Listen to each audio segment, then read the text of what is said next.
gudoomiye ku-xigeenka labaad ee xusbiga kulmiye Axmed Cabdi Dheere oo ay wehelinayaan wasiirada wasaaradda cadaaladda iyo arrimaha bulshada ayaa maanta si ballaaran loogu soo dhaweeyay magaalada Cerigabo ee xarunta gobolka Sanaag waxaana intii aanay soo gaarin gudaha magaalada Cerigabo si diiran loogu qaabilay gudaha degmada Yifle ee galbeedka magaalada Cerigabo waxaana halkaasi ku qaabilay musharaxiinta xusbiga kulmiye ee gobolka Sanaag uga sharaxan golayaasha deegaanka iyo baarlamaanka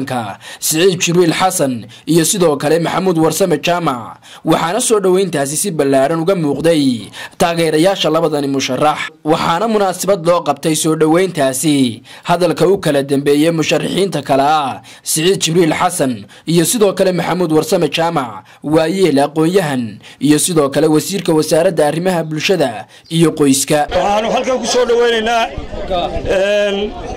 gudoomiyaha saddexaad xisbiga kulmiye mudane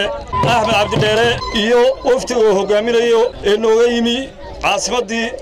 Soomaaliland isagoo inooga sida salaan madaxweynihii jamhuuriyadda Soomaaliland mudane Muuse Biixi Cabdi waanu soo dhaweynaynaa mudane adiga iyo waftigaagaba ku soo dhawaada gobolka Sanaag degmada Yufle iyo degmada Cerigabo intaasi kadib gudoomiye ku-xigeenka xusbiga kulmiye ayaa soo luga maray degmada Yifle isagoo soo ambabaxay dalka gudaha magaalada Cerigabo warsamaka Cabdirashiid Aadan goobjoog TV degmada Yifle magaalo waxa ugu dhaweyd Cerigabo gudoomiye waxay u socon jireen 3 saacadood maantana 15 minute bay u socdaan wadadan horteena maraysa ayaa sababtay reer Yifle markaa waxay aad u aaminsan yihiin in wax qabadkii Yifle u muuqday mudane gudoomiye waxaan kiloon kuugu bushaareynaa inay magaaladani tahay oo hay'adda Sanaag oo Gabiley haday maroodjeex u tahay Yifle Sanaag bay u tahay oo haayo tahay kulmiye Yifle iyo Gabiley reer kulmiye yihiin libinta iyo guusha kulmiye mid soo leexaysa maaha waxaan u cadeynaynaa oo halkan isu soo taagnay in xisbiga kulmiye aan la barbar taaganahay taageero buuxda oo hiil iyo hooba leh taageero buuxda oo codkii leh waxaan aaminsanahay tan iyo intii gobolka Sanaag la soo marayay in waftigani ay arkeen ama wasiirada dawladuna ay arki doonto xukuumadan iyo xisbiga kulmiye sida heeganka loogu yahay oo dadkiisu ay diyaarka u yihiin oo ay xildhibaanada u soo dhaweynayaan maanta reer Yufle waxay u qoysgooyeen kuwii lahaa kulmiye sidiisii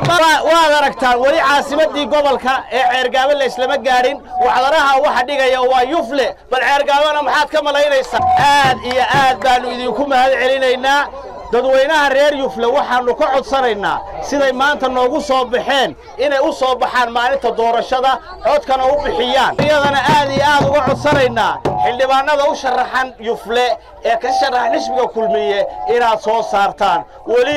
waliba gaar waxaanu idinku codsanaynaa ninka libaaxa sita Yufle waa xaalad lagu yaqaanay iyo xisbiga kulmiye ciiduma kala tarjiinto waa walaalo wada siiqana aad iyo aadna way ugu mahadsan yihiin inta yeen ka badanna way soo dhaweeyaan kulmiye sida ayaan horta u sheegay wafda loo tagi takala hadal yar oo kaftaro wasiirku yiri markaan ku yara daro wuxuu yiri libaaxa annuna waxaan leenahay mooyaan noogu dar waa mahadsan tahay wasiire intaasi kadibna gudoomiye ku-xigeenka labaad ee xisbiga kulmiye ayaa socod luga ku dhaxmaray degmada Yufle isagoo ugu dambeyntii uga soo ambabaxay dhulka gudaha magaalada Cerigabo iyo Sheekh Axmed Star TV